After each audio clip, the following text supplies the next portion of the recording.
everybody. It's Sharice Stewart with Ergo Travel. I apologize for my tardiness, a little tardy to the party using StreamYard, and I didn't realize I had to click that go live button a couple of times before we actually went live. But it's all good. We're here, and welcome to the latest installment of Oh Beach Please 2.0, where I am sharing with you the latest updates on where we stand with the travel industry, what we can do, and what do I recommend as far as some things that you should consider prior to booking your next getaway or travel destination. All right, so you're ready? Let's get into it. The cruise line industry. Where my cruisers at? Where my cruisers at? Yes, I know. I think about a third of you have never done a cruise before. That's okay.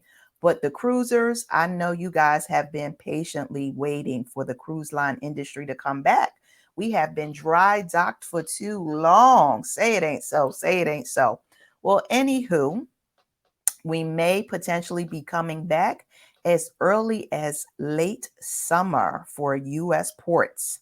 So, what does that mean?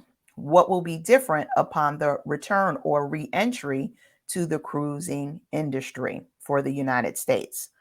Well, the cruise line industry, individual cruise lines have been working steadfastly with the CDC to ensure that all of the recommended changes for the cruise lines or cruise ships have been implemented. So what does that mean, or what will that look like upon reentry?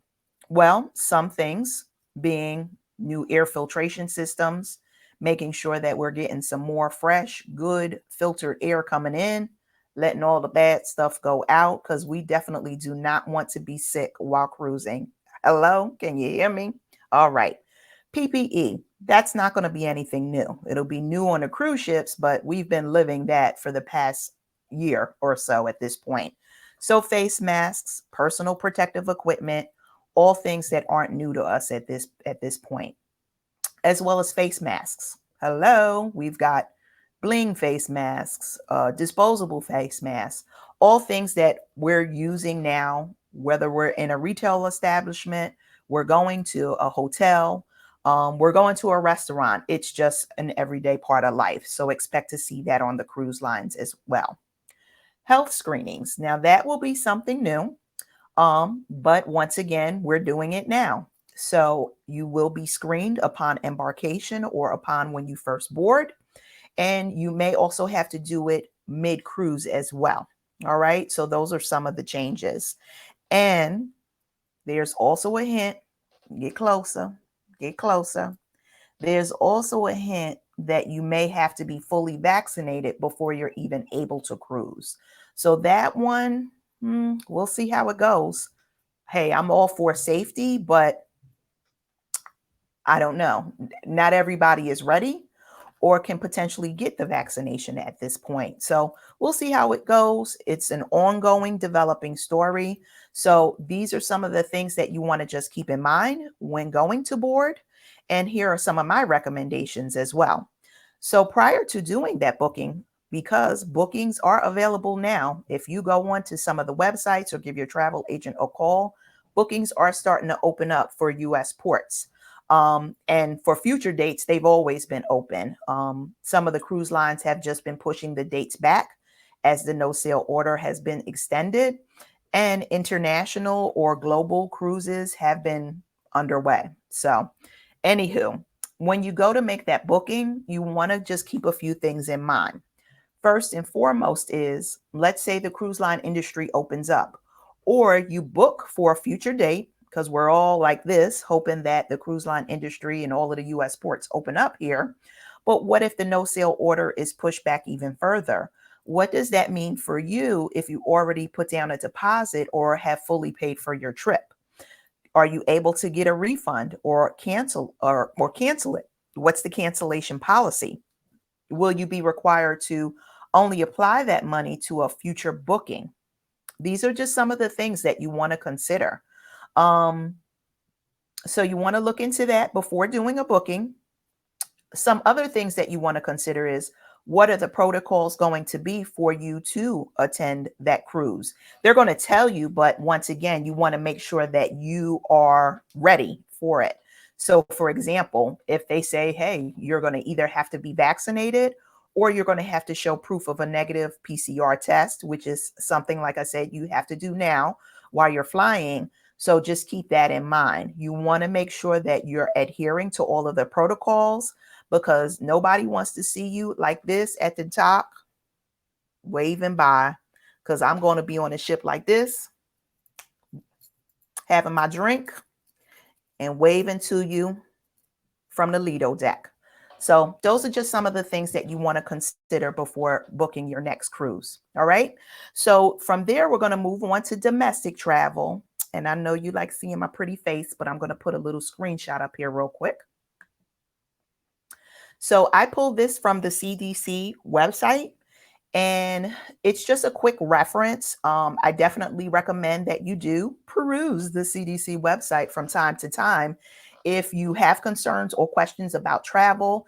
And you also want to make sure that you check with your state and local ordinances or guidelines as well, because they may be a little bit more stringent. So as far as the CDC and domestic travel, so traveling within the United States, they're recommending that if you're not vaccinated, you want to get tested 1 to 3 days before travel.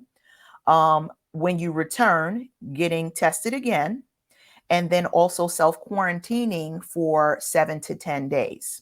You want to self-monitor for symptoms. Hello, of course, like duh. And of course, always wear a mask and take precautions while you're traveling. If you're doing it at home, why wouldn't you do it while you're traveling? What's relatively new are the fully vaccinated guidelines. So now they're saying that you don't have to get tested, and you want to make sure that you've been fully vaccinated. And I believe you have to wait at least 2 weeks for them to consider you as being fully vaccinated and out of that window stage for exposure. But basically, self-monitoring for symptoms, and then also wearing a mask and still taking precautions during travel.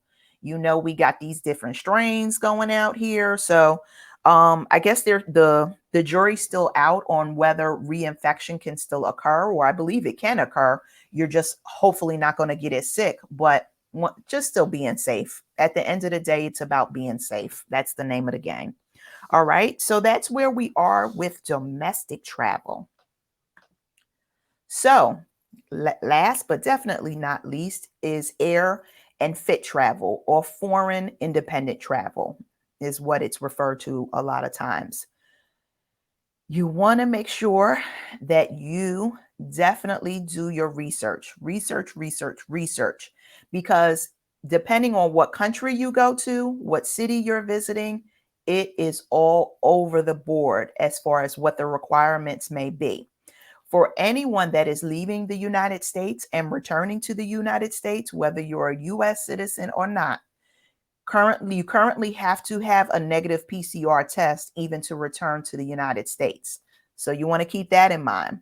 Depending on where you travel to, you also need to have a negative or show proof of a negative PCR to travel to that foreign country. So for example, Jamaica. Jamaica is still a hot spot even during the pandemic. But Jamaica currently has a requirement that you have to provide a negative PCR test within a 72-hour window. Don't quote me on that. 1 to 3 days, 72-hour window prior to travel, even if you have had your vaccination. All right. So you want to keep that in mind. And this is something that's also important. You've got to get that negative test upon return. So some of you may want to do like an Airbnb or do like your own resort. That's fine. You have to do your homework and find out, okay, well, if I do that, where am I going to have to go to get tested? Okay, so that's something that you definitely want to make sure of. For those of you that are booking at resorts, a lot of the resorts are offering free of charge PCR or antigen testing, so that you can be tested right at the resort prior to traveling back home. But like I said, it's all over the board. Foreign travel to Europe is starting to open up. Even for Italy, some of the airlines will be offering routes to Italy as well. So as an example. I'm just not, targeting Italy, but just as an example. So this is my public service announcement now. If you haven't been traveling by air, and maybe you've been stuck under a rock or boulder for the last year, if you are resuming traveling now and you will be taking a flight because you haven't taken one in a long time, I want you to listen close. You have to wear a mask on a plane, okay? You have to wear a mask when you arrive at the airport. You have to wear a mask when you check in. And guess what? You still got to wear a mask on an airplane. Please do not wait till get on a plane to make a statement, to talk about your rights as a United States citizen. Hey, I'm all for you. I just don't want you delaying my trip. Okay. All right. So if you've been hiding under a rock, you still got to wear a mask. If you don't want to wear a mask, that's fine. Just don't book a flight for right now. Okay. Because that has not changed. So I see I may have one comment here. I don't know if I got a question in, and I apologize because I'm doing double duty as a TD, as my own technical director. I'm looking forward to going on a cruise. All right. Good to know, Simi. Good to know. We will talk. We can talk after the show. But that's it. So just some things to keep in mind. I hope you're excited as I am about travel starting to open up. We definitely want to do it, but do it safely. And those are just some of the latest updates that I have in regards to travel. If you have any additional questions, feel free to reach out to me either via the Ergo Travel Facebook page or 844-95-TRAVEL. And remember to always plan, pack, and go with Ergo Travel. And one last plug, Ergo Travel has had to cancel some of our group trips. We did have to cancel our Essence trip, but we will be doing Dubai in 2022. Boop, boop. It's going to be the Dubai experience. All right. Are you with me? Are you feeling me? So that will be February through March. For more details, you can go to ergotravel.com to get more details, or just give me a call. So once again, plan, pack, and go with Ergo Travel, and be safe as the friendly skies and seas open up for you. Have a great evening. Bye-bye. Oh, one more thing. Ay, ay, ay. I just wanted to share a little clip of one of my more recent trips in January to Las Vegas. And I'm going to close you out with this. But it's just a little clip of Valley of Fire State Park. It's about an hour outside of Las Vegas.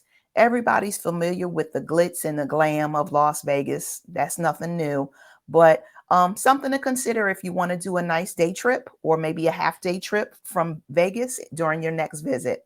All right, so have a good evening, and I'll see you soon. And oh, beach, please.